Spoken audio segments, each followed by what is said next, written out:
second day. May I ask you to join us, so me and Ukrainian friends, for the next panel.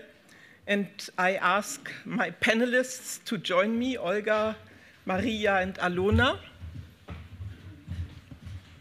So first of all, also using a bit the time that everybody returns, I would like to introduce briefly the European Center for Press and Media Freedom. This panel takes place as the first time cooperation between the European Center for Press and Media Freedom, Kyiv Dialogue, and the donors of Kyiv Dialogue. For me, it's an honor as one of the founding members of Kyiv Dialogue and one of the members of the executive board of the European Center of Press and Media Freedom. I'm happy that we found this opportunity for cooperation. The European Center for Press and Media Freedom sits in Leipzig. It was an initiative 15 years ago, roundabout, by the Medienstiftung Leipzig, connected to the Sparkassenstiftung Leipzig, and some European, not only German journalists. Uli Jörges is one of the known figures as a journalist who initiated this initiative in Leipzig. And 10 years ago, there was a breakthrough for this European Center in Leipzig, because in Brussels, we had an all-party alliance, all-faction alliance, CDU, Social Democrats, Liberals, and Greens in the European Parliament. And we decided that this European Center shall become one of the European mechanisms to detect, to research, and to react to violations of media freedom in the European Union. We are doing this since 10 years, as I said, but don't fear that I continue to explain you now what ECPMF is doing. But we have one project since 2022. I'm very proud that we managed to establish this project. It's called Voices of Ukraine. So it happened that after full-scale invasion in May, I visited Ukraine and I got many reports by friends from civil society, in politics and also in journalism, about the collapse of the media market in Ukraine after full-scale invasion, and about the urgent need to fund Ukrainian media outlets and Ukrainian journalists. And that's what ECPMF is doing since 2022 with this project, Voices of Ukraine. Since then, with the funds not from Brussels, but from Berlin, Auswärtiges Amt and Bundesminister für Kultur und Medien, and coordinating with the Hannah Arendt initiative, since 2022 we have been able to fund more than 2,000 journalists in Ukraine. We are cooperating with the Lviv Media Forum and with the Public Interest Journalism Lab, based in Lviv and based in Kyiv. And we are happy because this year and next year we still can continue this. What I find, an example I always like to mention, is from the big money, relatively big money we get from the ministry. We spend only less than 5% in Germany. The rest of the money we spend in Ukraine on the projects we apply for. So,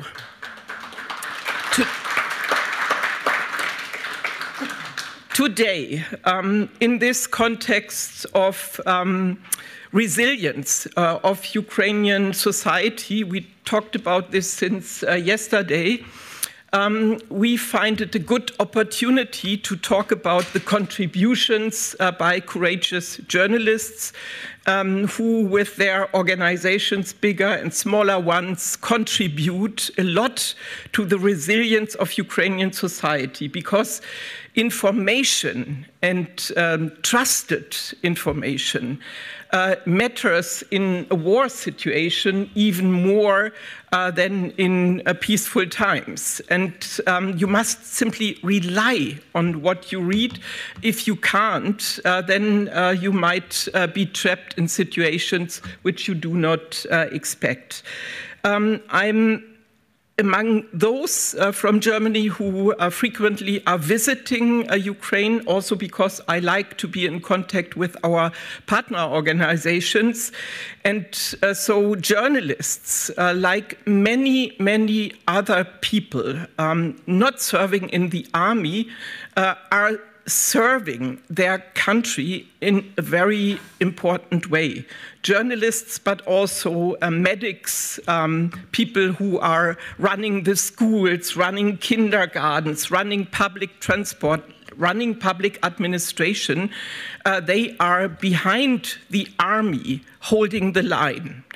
And every morning I'm checking, probably like many Ukrainians, what happened yesterday night, yesterday day, during the day, and during the last night. And again, last night, I saw that we have to face many losses. We thought about having a moment of silence to remember the 116 media workers killed since the war began against Ukraine. But I think this minute of silence is also for all the others, the army and all the others holding the line for all of us. Please get up for a moment of silence.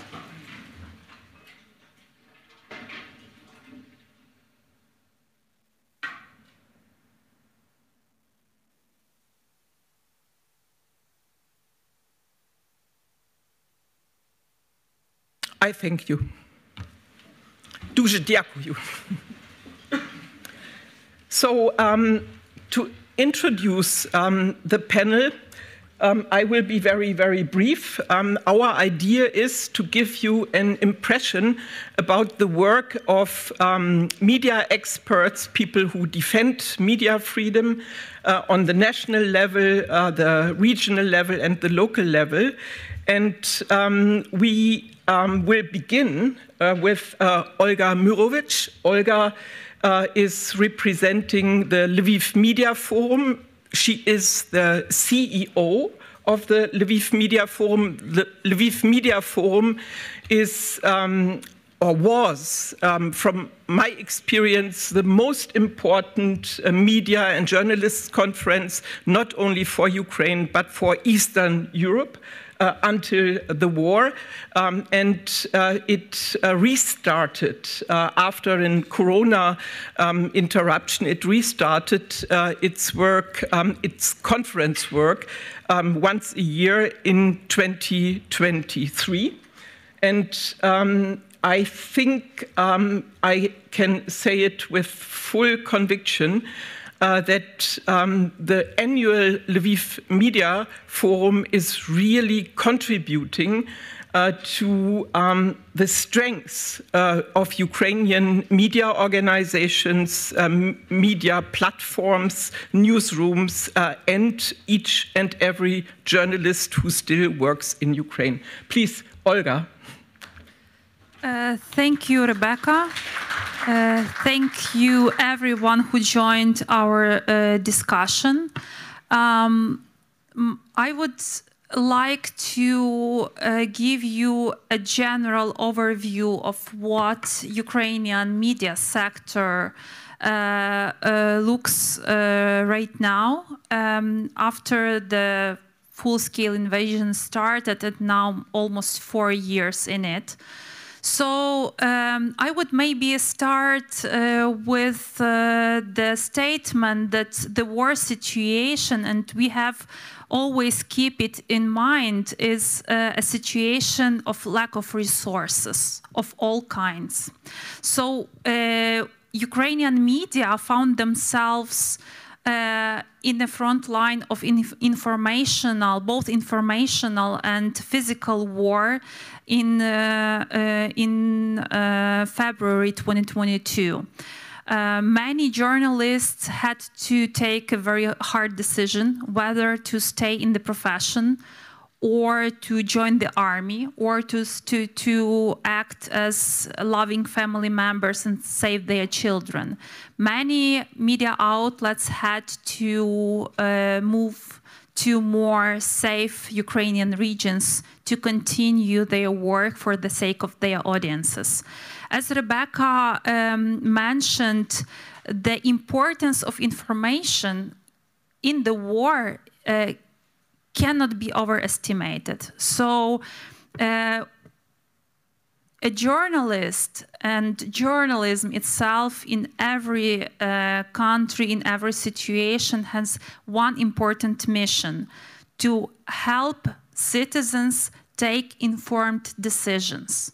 So you can imagine that how many decisions should be taken by every citizen when a war starts in your country, and how important journalism becomes. So our lesson learned is that journalism is actually critical infrastructure and should be considered as such. Second, I would focus on some key figures of how journalism sector changed, what it lost, and what he got actually in this wartime. You can see the numbers on the screen. These numbers are from our last research, because we are not only the conference, we are a team that is doing media support and media development, exchange of good practices between journalists on the international level, also does media research and analytics, psychological support of journalism, journalists working on the front line. And these numbers that you see on the screen are the numbers from our last research made for World Bank. And these numbers were included into the report on Ukraine's economy losses. I won't go through each of this number because you already have it in front of you.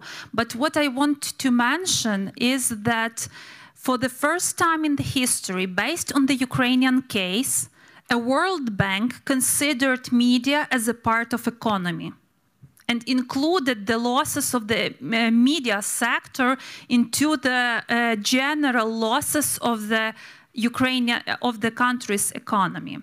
So what I want to say that we lost many media outlets, but we preserved journalism. And this is actually maybe one of the best outcomes in this situation, because journalism still plays a huge role in our resilience, in preserving democracy in Ukraine, in preserving transparency, as you see in the past weeks. And it means that the mission of journalism is still in place in Ukraine.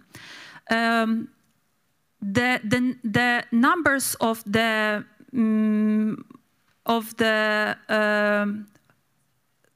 needs, to how that we need to get to develop Ukrainian media sector is huge. You see almost 400 million euros are needed to recover the media sector in Ukraine.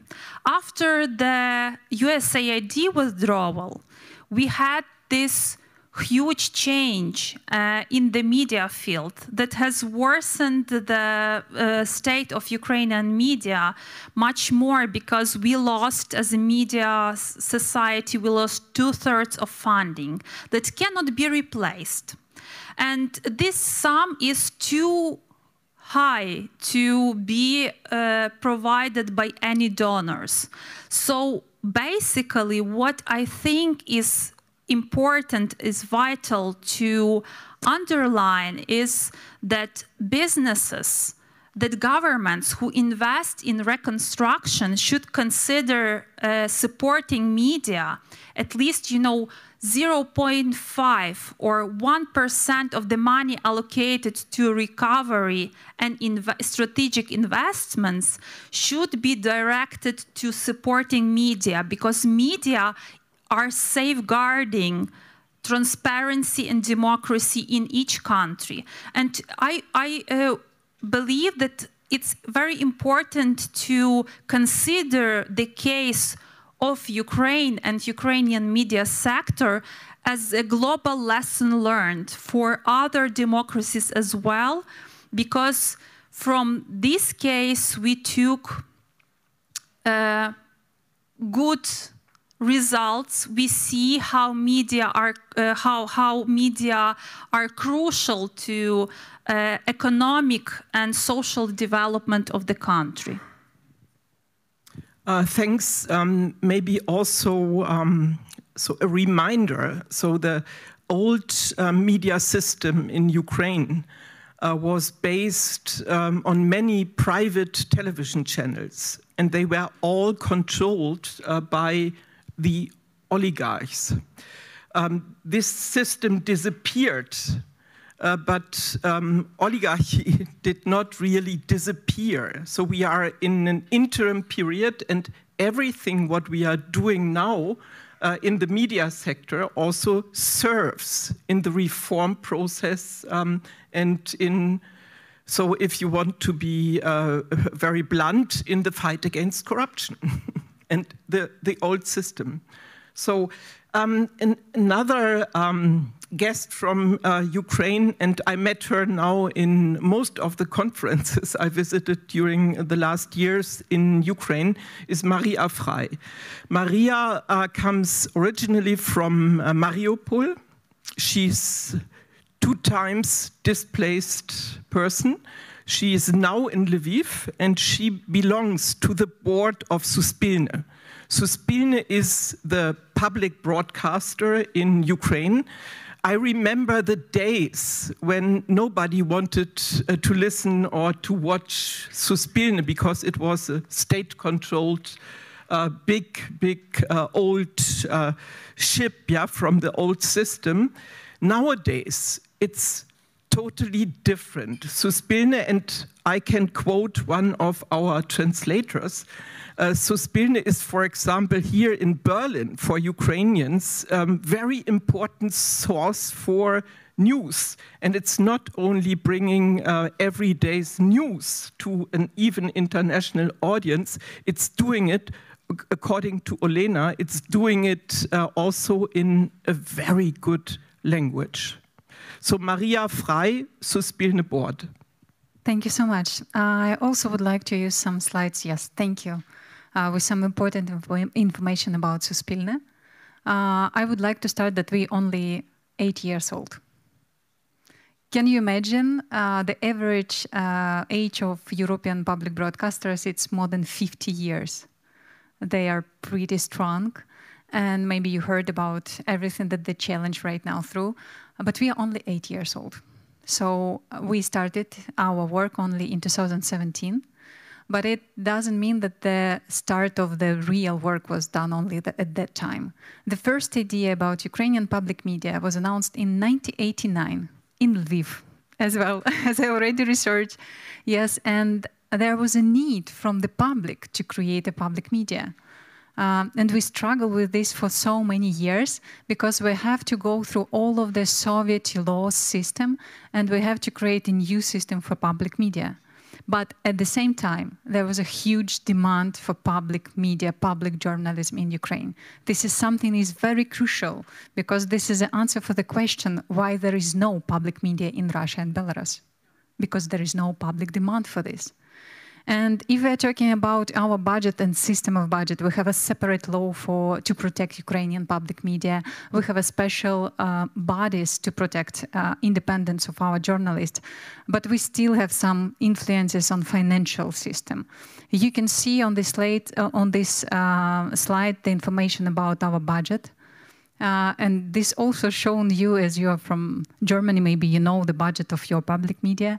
It's the minimum budget that needed to survive. And you can see that the part of the funds that we have from international donors from 2022, right now it's become very, very low. And it still means that we struggle to do our work, even with only national budget, without any international support. What I would like also to mention here, just yesterday, day before yesterday, Russian targeted one of our regional offices. And you can see here a number of recovery that we need for all of the frontline offices. It's around 1 million euro, but it's without recovering our offices and building our offices and creating a team on timely occupied territories. Because Ukrainian public broadcasters company started already after the occupation. We have our 2 teams who work in exile. It's a Crimea team and Donbas team as well. And we can't imagine how we'll be able to come back to this territory, to open our offices and to work freely on these territories. I would like also tell you a little bit about the structure of public media. And can we please go to the next slide? Because Suspilne Ukraine is only one public media in Ukraine. We do not have regional public media. We do not have radio public or TV public. We are only one structure with all of the platforms. We have TV, radio, digital as well. And you can see some numbers that we succeed on, that we develop on, that we are working on right now. So we have more than 4,000 employees across the country. In every region, we have something like more than 50 to 80 people. We have exile team already mentioned about this. We have more than 1 billion viewers on YouTube channels. We have more than 15 million subscribers on our digital platforms. And we have more than 80% of trust to our news.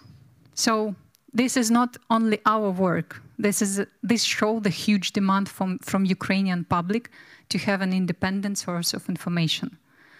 And right now, when we are explaining our purpose to international companies and international teams, how we work with our audiences, we say that this is something that when you try to explain, is public media still relevant, still needed in European countries, you can ask them, will people go on the street to protect your company? Now in Ukraine, we know that people will go on the streets. The question for European colleagues, are you doing the job so good to be protected by the real people on the streets? I can tell more about the company and the team because I'm very proud of them, but maybe it's a good idea to pass the floor to others. Thanks, Maria. Then we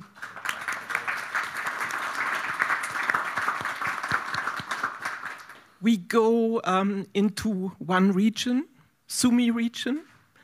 Alona Yatsina is from Sumy, and she and her team are known for one of those miracles in wartime. They were able to create a new news platform in Sumy, Cordon Media. And to understand what they are doing and how it was possible, Alona has brought us a short video, and we would like to ask you to show the video now.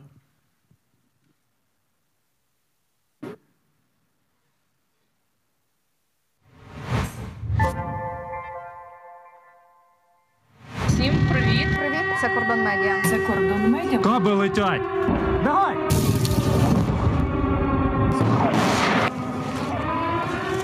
Hi, we're Cordon Media, an independent media outlet from Ukraine's Sumy region. We were born during the war in 2023 on the very edge of civilization. just 30 kilometers from the aggressor's border. For us, staying here, living and working at home, is both an act of courage and a professional duty, even when it's dangerously close to the front line. And we'll keep doing it, no matter what. Amid explosions and constant shelling, we head to the border to film our stories. When Russia attacks the power grid, we write and edit in the dark, and we talk about pain. Even when it's our own, our team has endured enemy attacks multiple times. Blast waves have shattered windows in our homes and newsroom. Our war correspondent's apartment building was hit, and our videographer's car was damaged. Running a media outlet during wartime is a huge responsibility, and funding is often scarce. But we keep finding ways to move forward because our audience trusts us, and that trust is something we're deeply proud of. Despite everything, we continue to create original stories, reports, podcasts, and interviews. Our journalism truly matters. It doesn't just tell the truth, it helps people. Thanks to our stories, readers have offered homes to displaced families, bought equipment for firefighters, the only ones staying in border villages, and raised money to rebuild the house of a hero from one of our stories. Those are just a few examples. Cordon Media is on Telegram, YouTube, Instagram, and TikTok, sharing life from Ukraine's borderlands with the world. In these conditions, we don't just work, we live our mission every single day. We tell stories that give hope. We write about brave people who never lose their dignity. And we capture today before it becomes history. If our work resonates with you, you can learn more about us here.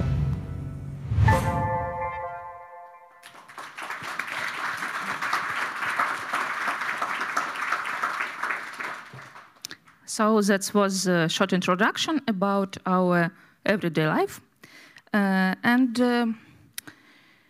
In 2023, me with my 3 friends, media friends, stay without workplace, and we talk about what we will do in our life. Before 2022, we know anyone about the war, but war coming to our home, and we must know and must do. So in 2023, we think about Sumy region stop in Ukraine, stop talking. So Sumy region come to information dark space. And of course, in all of another country too. And we think about we must create new media about Sumy region for talking about Sumy and Sumy region for all Ukraine and all of the world. So people need information in the middle of the war like air, because people may know what happened in our country, but people need to know what happened in native city, in native village, and in region, because it's about safety first. So we create this media, and what we do news, and we do underground reports, and we make 24 hours and 7 days of week work, because Sumy region have a longest border with Russia, and all of drones, missiles come from Sumy region in fly like about Sumy region to another Ukraine territory. And we talk about it all the time. And you know, war journalism, when you stay at home, it's not about talk with people who stay in region. It's about our region news is important for all country and sometimes for all world. In 2024, closer our border with Russia, Kursk operation was started. So Kursk operation, it's 7 kilometers from my grandma's house, and 25 kilometers from Sumy city. Sumy city, it's 300,000 people. And 250,000 living here today in this city. So, and I'm sorry. In situation like Kursk operation, all of what and all of people in the world want to know what happened in your region and your city, and we must work harder, and we must work with all of colleagues from national medias and from another medias from who came from another countries for all of the world. So when territory coming to die, first time it's informational die. We don't need it, and we stay like informational soldiers at our home. So, thanks a lot, Alona.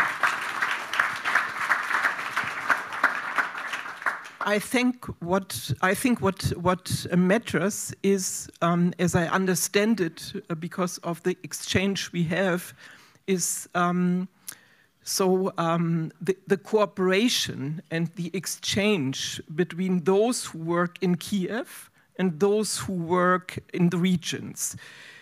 It's kind of very different from what we have in Germany with national media, regional media, local media. There is much more necessity for cooperation and exchange, or am I wrong? Especially also for Suspilne.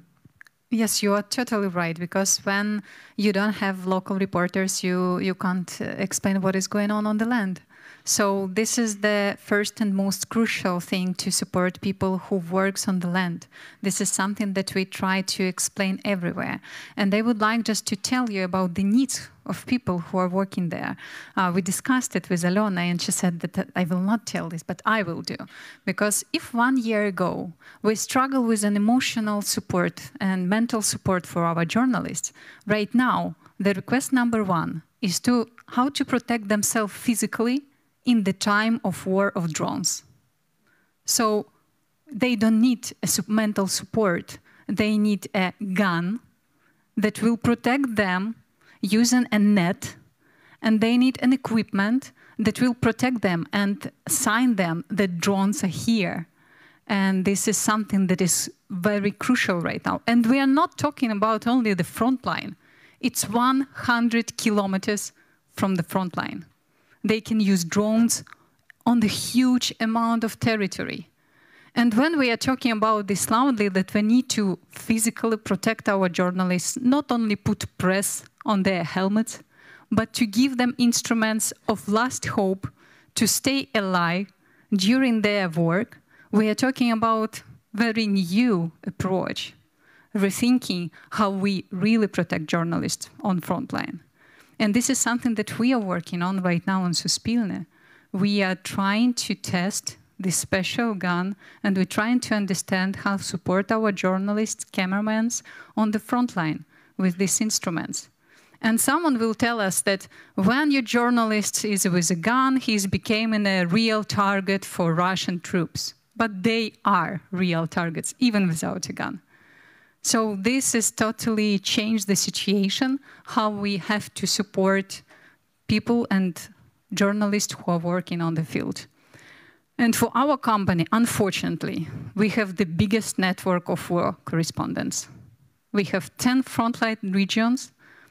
All of the reporters from these regions, they should be ready to report from the places that were bombed. But yesterday, Chernobyl became a war region for us. So we have war reporters even in Zakarpattia, even in Uzhhorod region. And they have to be ready to start to report during the bombing, during the air alarms, and so on. Yes, as from our company, this is my personal responsibility as a member of the management board. I will explain this once again and again. We need to hear people from the field. We need to study from them how to survive in very difficult situations. And we need to support them and maybe scale their experience and their instruments for other regions as well.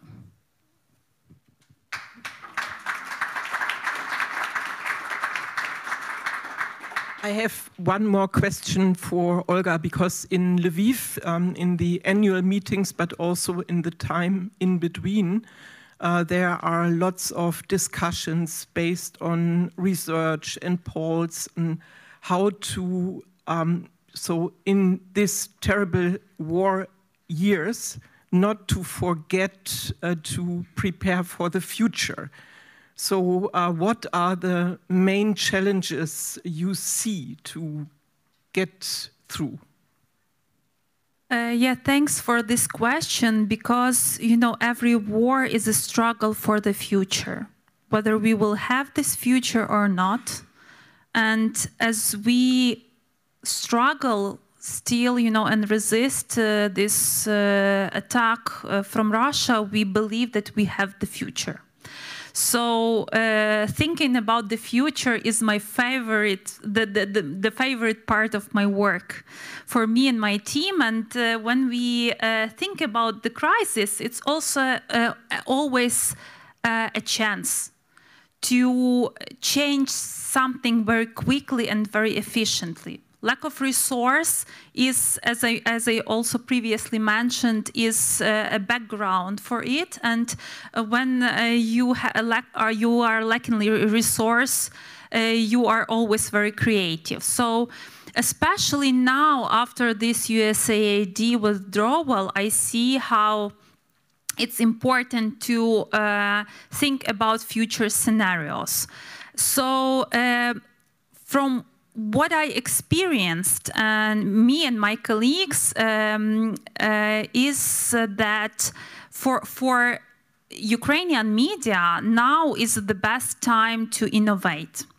I liked this story about Suspilne, and I want to mention that cooperation is truly a must in the work conditions. I remember I visited Kharkiv region right after the deoccupation of part of the Kharkiv Oblast.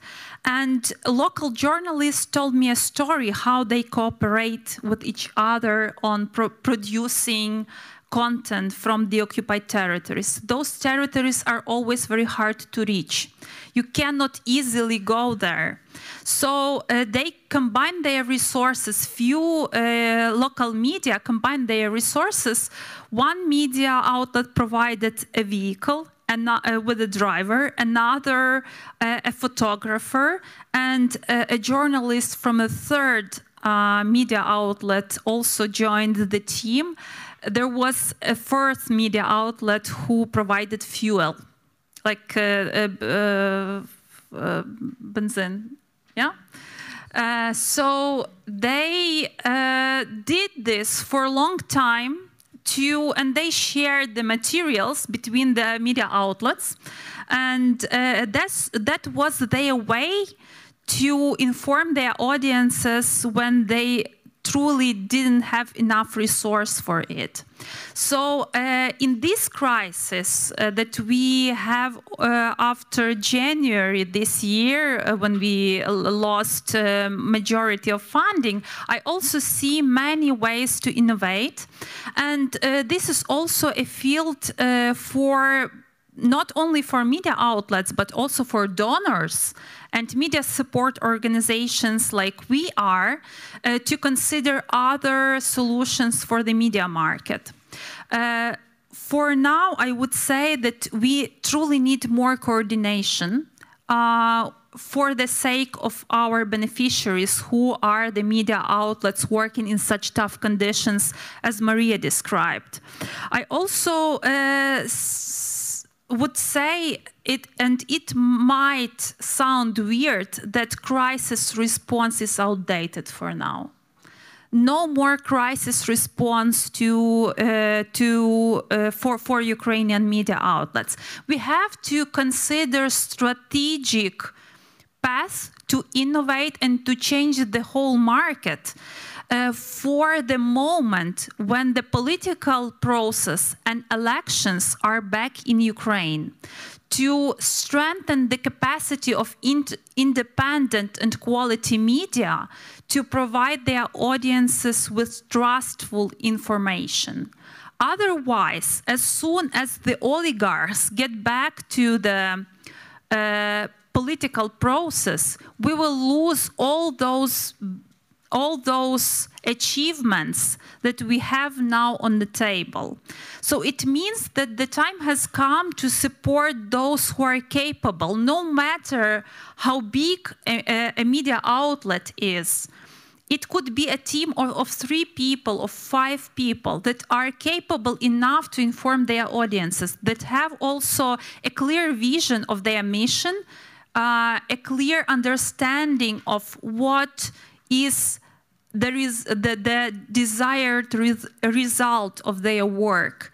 There could be also a media outlet working on a national level, but the time has come to support capacity and to increase it, because and also to support quality media in enhancing their impact on the audiences. Otherwise, social media, malign actors and oligarchs would just conquer our informational space, and it's a true threat to democracy, much bigger than just one state is. So I do believe that also that we have to stay united in it, beyond borders, to develop solutions that protect quality journalism, not in a separate country, in isolation, but across borders in the whole democratic world.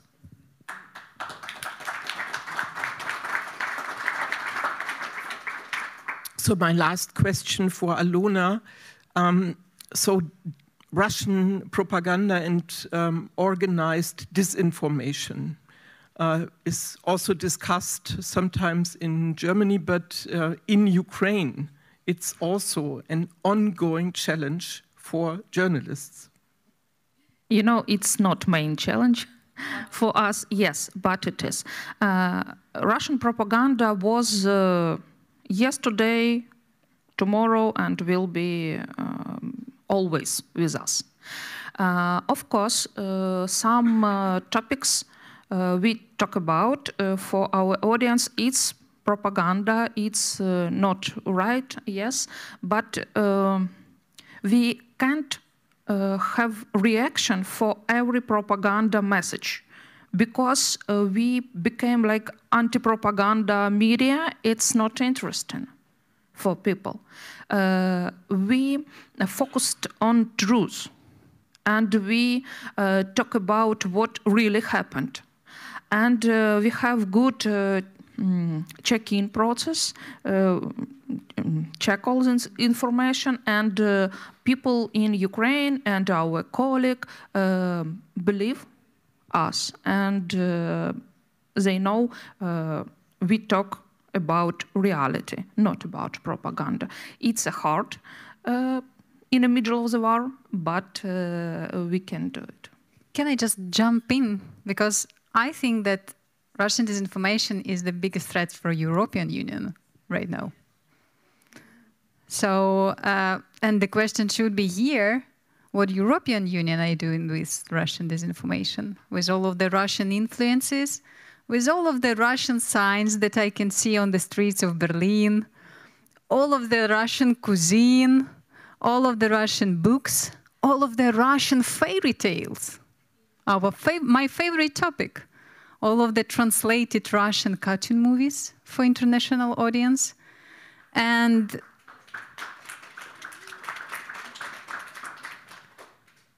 yes, I think that European Union should be more proactive on this.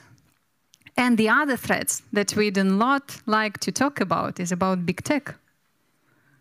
Big tech are influencing who will see something on their phones. There is no personal desire and personal decision. You can be very smart, very intelligent person, but big tech will decide what you will see in your news, on your Instagram, what will you buy after seeing this, and how will you vote on the election. So I do think that a question about the Russian influence and Russian disinformation should be raised here in Europe even more, with a very high attention to this. Because in Ukraine, it's a part of our life. But for Europe, it's, I don't know, tell me how you survive with this. So we should not talk now too much on Russian disinformation. Sorry for bringing up this issue. I think thanks to Ukrainian experience, on the European level, the discussion how to create resilience against this began so around 2013-14 already. But the difficult situation is that each and every member state is a different target and is targeted a bit in a different way and in a different language also. So therefore, the real response has also to be found on the national level. Germany is trying to get better, but lots of things to do. But before we are drowning now in the disinformation debate, let's turn to the audience and get some questions to our three voices from Ukraine. Please, we have a foreign policy correspondent.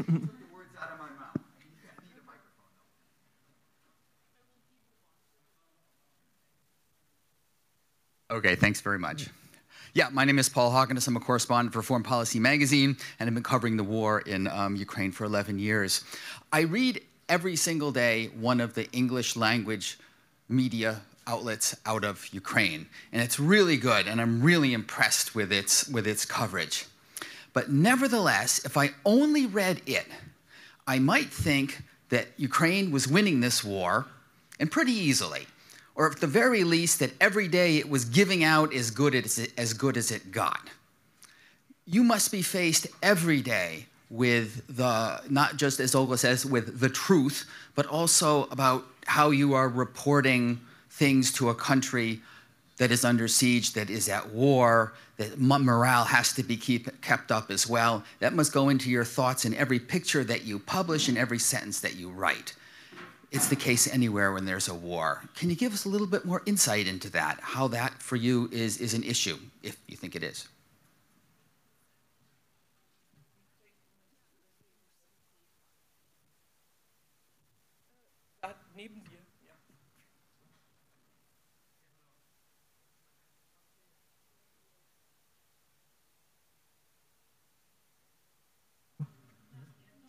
No?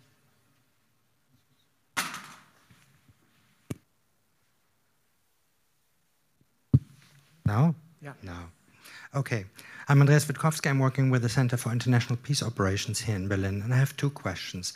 The one is, I mean, you said the media companies suffered a lot, but journalism survived. And then you said sort of that with sort of closing down USAID, sort of like 2/3 of the funds have been lost, but you say it's time for innovation, cooperation, and so on and so on.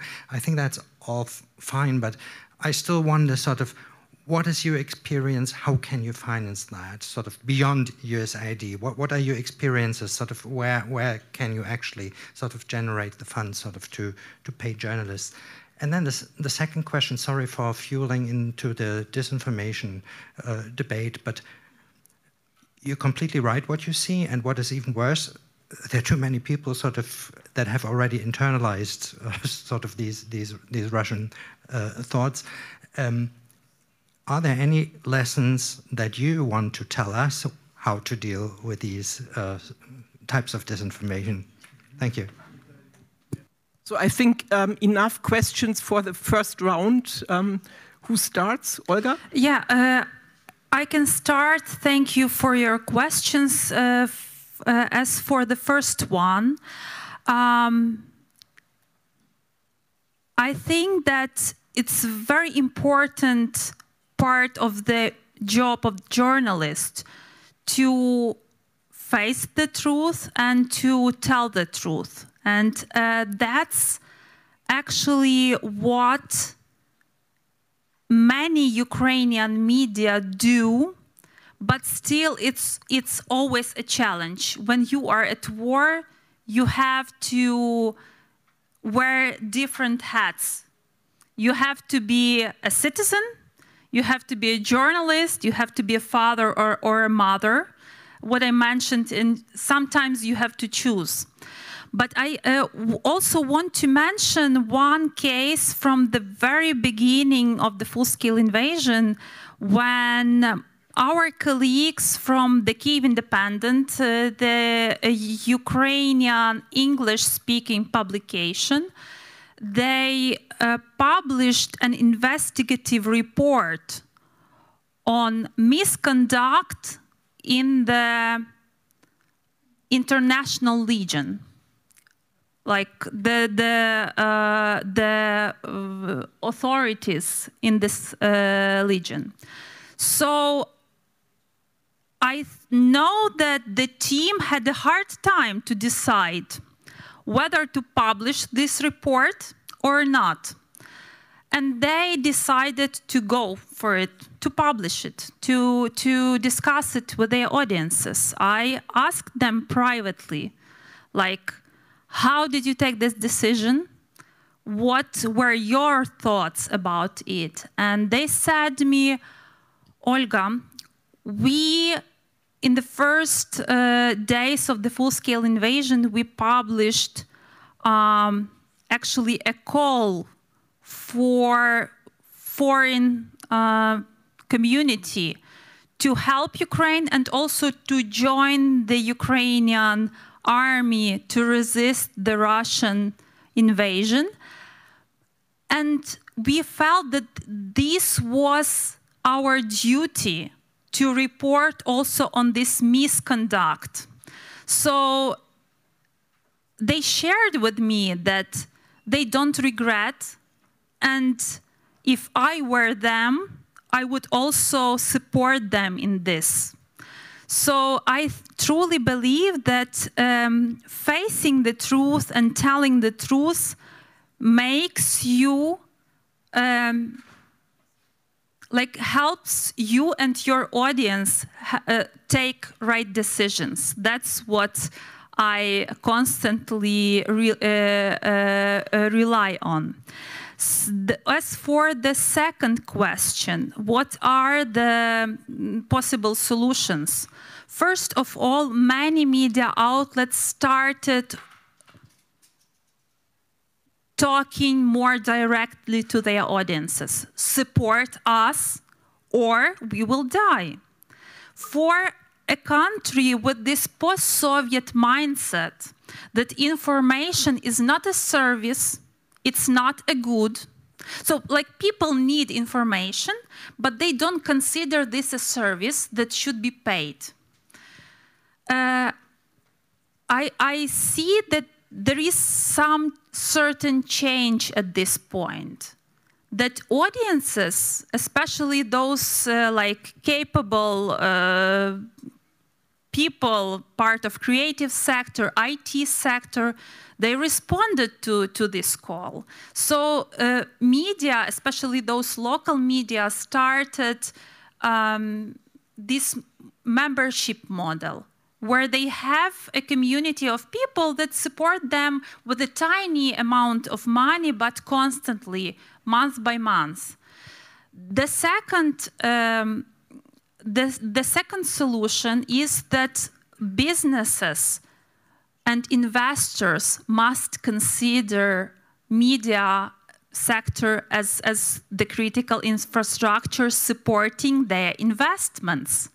And I do believe that we have to advocate for more conscious investment. When you invest in some economic projects, you should also allocate a certain amount of money to support media, because media are the infrastructure that supports transparency and economic freedom.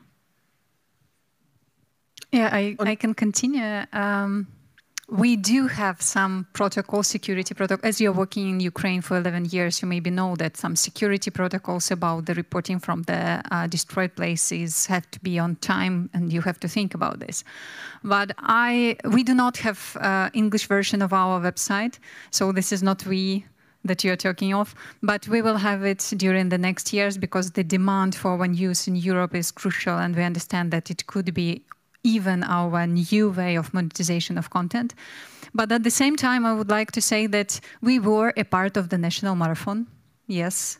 At the very beginning of full-scale invasion, I can say that it was one of the good solutions, because when you have all of the country that are moving from the dangerous region to another regions, you can't provide informational broadcasting 24/7. But after 1 year, we all understand that information marathon is not needed anymore for the audiences, because we have a lot of sources of information, very different one.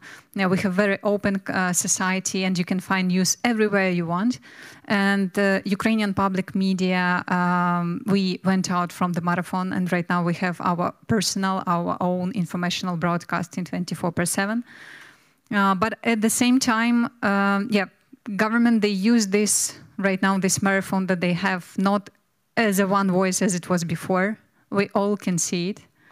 But at the same time, you can hear about all of the anti-corruption investigation that we have from Ukrainian voices. And it's crucial to understand that journalists in Ukraine, they are working on every sensitive topic that we have right now.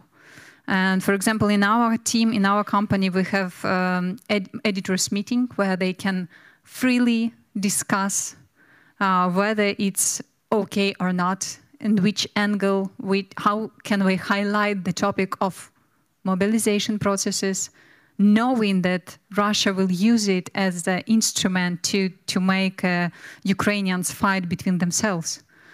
Yes, we have these meetings, we have this discussion, we are talking about this, and as I'm not a journalist anymore, I am media manager, I have to give this, I don't know, voice to editors. There's their decision to do it at this moment of time or another one.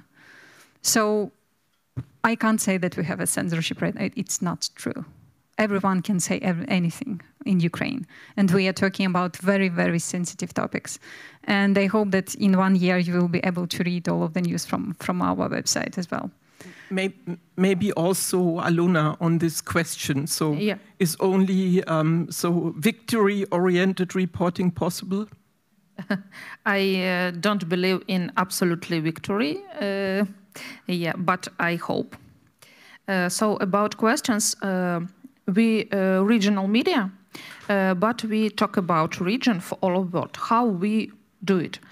We work with another media, so any German media can come to Sumy region and work with us like fixers and talk about topics, what's happened. And we stay in touch with some big agency like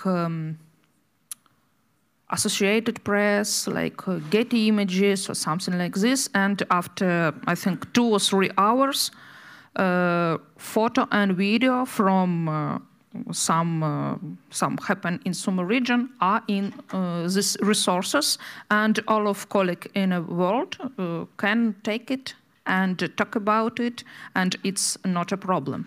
And a little bit about money and disinformation. About money. In our region, we haven't business, we haven't economica, we haven't money. So we can't work like usual media make money model, you know. So we need donors now, and I think some years after the war stop, I hope victory. And only this variant. We haven't any another. Of course, we have a little bit percent with from Getty Images or something like this, but it's not about money for media. And about disinformation, I talked about information. It's like air for people. So information is a gun too. And Russian information all is propaganda. Russian culture, it's propaganda. So Russian people, it's not democratic people. And all of they do, it's propaganda in information air. It's a gun. So how European people can stop it? Maybe it's hard, but you know, first drone or missiles, it's like first aid emergency for European people from Russia propaganda. I will join this answer about how to our lessons learned about misinformation, disinformation. It's to have your own eyes on the land. So I just continue this, that you have to have people on the ground whom you can trust, whom you can support. And that is, thanks to this, you will have correct information. And one quote from my brilliant friend, he said, on one of the international meetings, he said that if something looks like Russian propaganda, smells like Russian propaganda, it's totally Russian propaganda. So I think Ukrainians are already convinced. I had a question first by Mattia Nellis. Am I allowed to take 2 questions? Okay, then in the 3rd row again.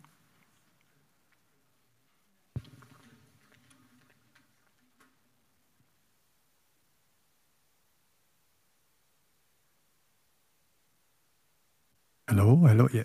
Good afternoon, Mattia Nellis. Thank you so much for your work and this interesting panel. You're true heroes for me in the best meaning, because you continue your work and this really deserves an applause. So I wanted to ask Maria about telemarathon, and you started speaking about it. So there is, you said in Suspilne you're no longer part of the telemarathon, the teleton, but and you said at Suspilne there is no censorship, and I truly want to emphasize this. But with the telemarathon there is a lot of omission. You know, when we look and analyze a lot how the media and the telemarathon in particular cover scandals, like the recent corruption scandal, and they cover it by omitting a lot of the things or not talking about it at all. So I wanted to ask a little bit about that how you think the omission works, you know, and actually how many people are still watching the telemarathon, and what is the role of other channels, you know, the media consumption side. I know the Lviv Media Forum also investigated this. How many people are getting the information through Telegram channels, anonymous Telegram channels? And the last question related to that part is there's a lot of attacks by anonymous media channel, Telegram channels on institutions, on activists, on independent media. So how do you view that? How is it working? How is it undermining your trust in the Lviv Media Forum, in Suspilne, or the trust in, say, institutions like Nabu Sapu or independent activists? So how is the media, the dirt, how is that working, and how do you counter it? Thank you. Thank you. It's a great question. Yes. Yeah. One more? Okay. Hello, yeah, my name is Christoph Müller. I have a YouTube channel which is called Talk for Ukraine since a year about, and I would like to address to Maria and also to Alona.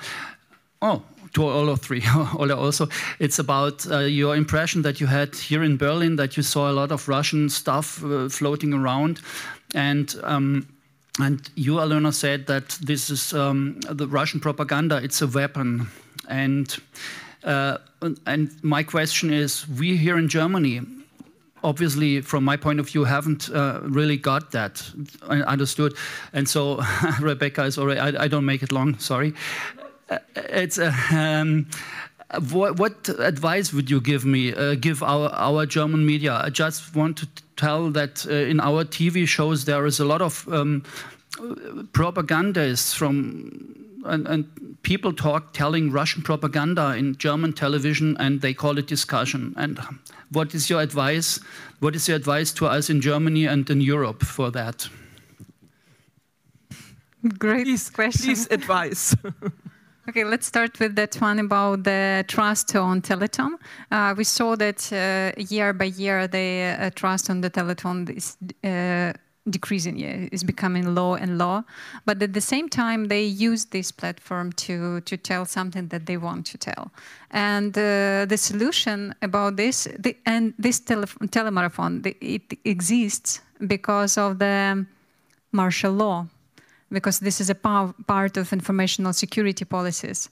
And there's something that we want to raise a question for the international audiences is to push on our government to change this part, because we don't need it anymore.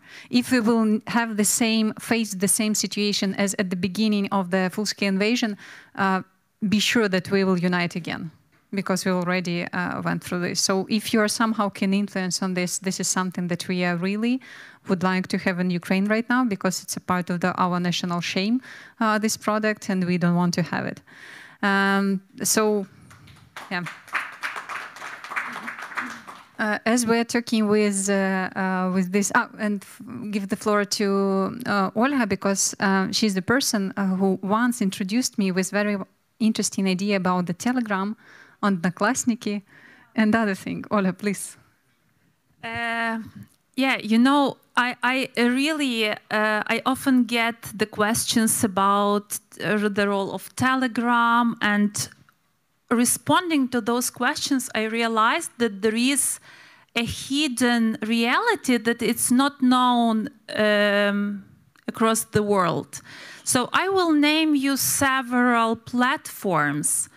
And those who are not living in Ukraine and don't hold Ukrainian passport, please respond how often you used those channels in your lifetime. Одноклассники, ВКонтакте, Viber. Okay, with Viber better. So now Telegram. Okay, with Telegram they succeeded much more. So the platforms that I named you were created or co-created or backed up by Russians. And those have been and are the main platforms for Ukrainians to communicate. Like you use WhatsApp, now a bit of Signal. And it means that for Russian government, Odnoklassniki and ВКонтакте, these were late 90s, early 200 something.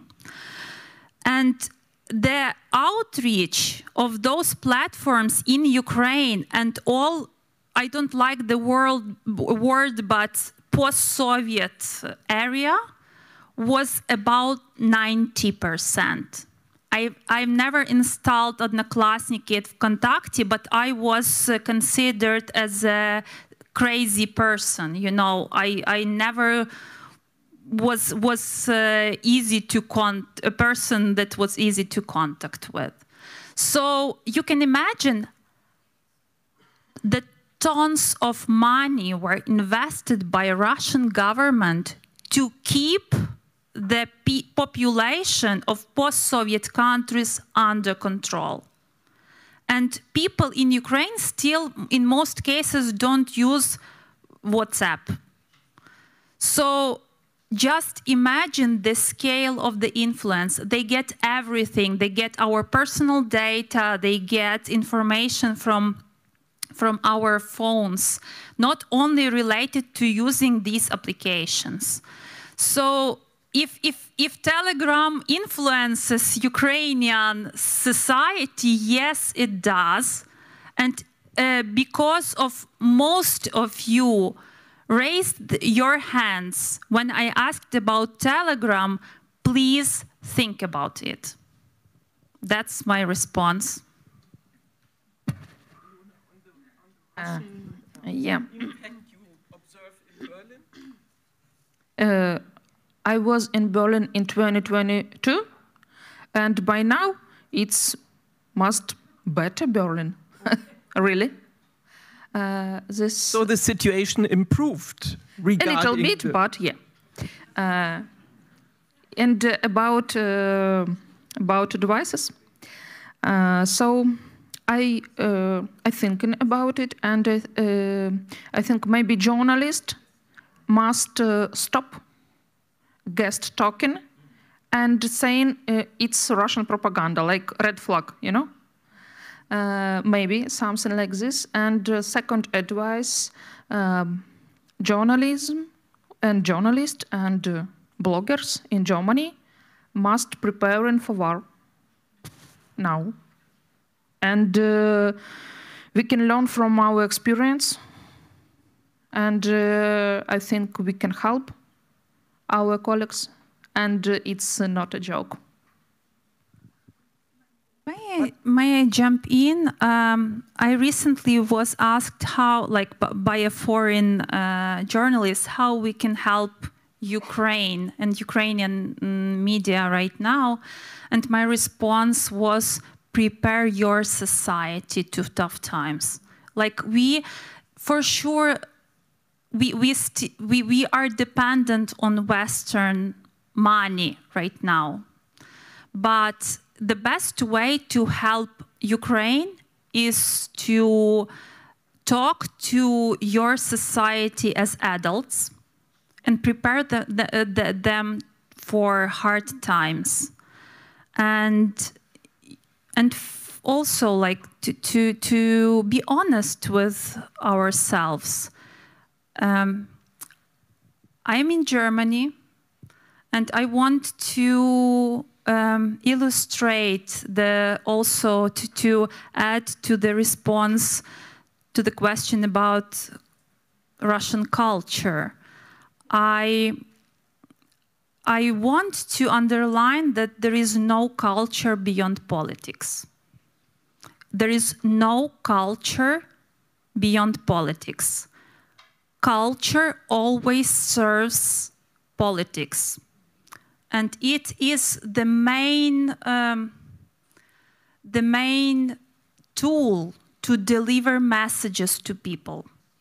So beware what messages are delivered to your societies by culture beyond politics, that is labeled culture beyond politics. And you know, maybe my toughest experiences of talking to foreigners, they are connected with German partners. So maybe the request that I got most often was, why don't you talk to good Russians in exile? There is like a need for a dialogue, and I find it hard to explain why don't we do this.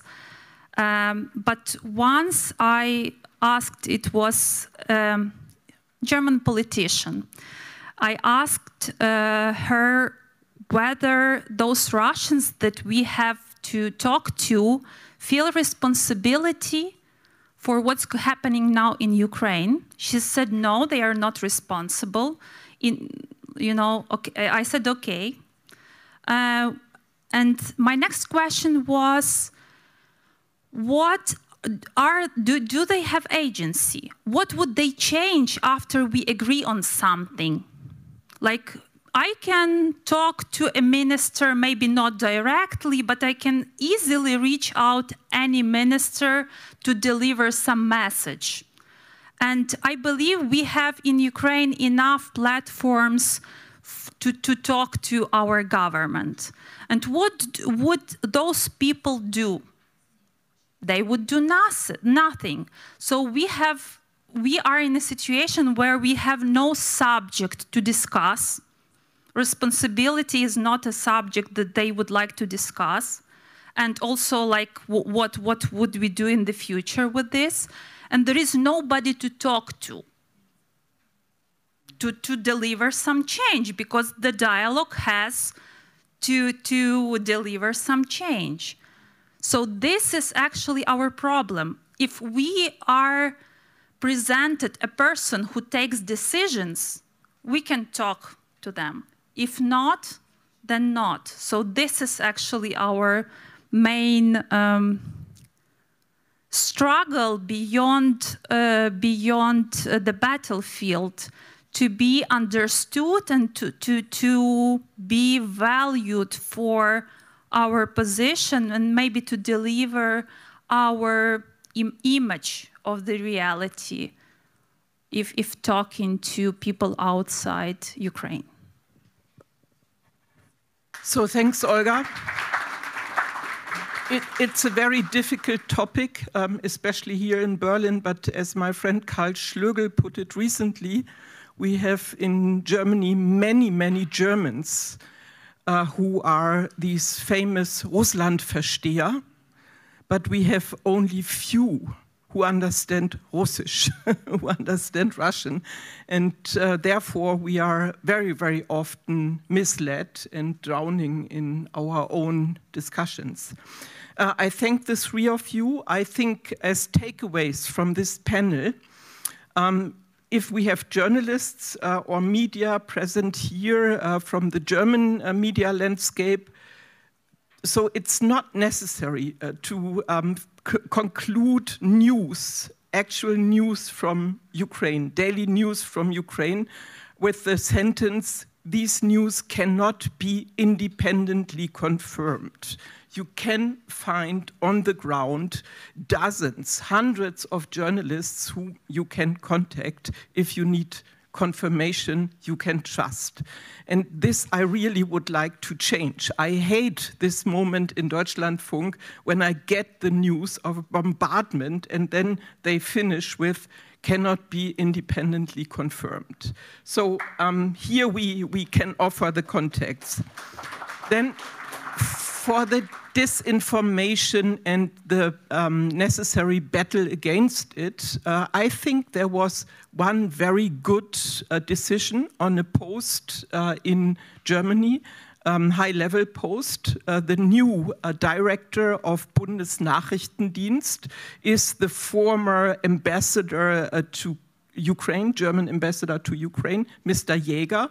And in his first press conference, he underlined the necessity to fight in this war on information, and he has now got a good preparation during the years in Kyiv. So it's, from my point of view, a very good news for this long-lasting battle. And on victory, let me conclude this panel with Ukraine's stance. The nation is not giving up. So the major goal of Russia in this war, it's not feasible. And that's, from my point of view, the victory thanks to the soldiers and many, many citizens of Ukraine. Slava Ukraini, see you in the coffee.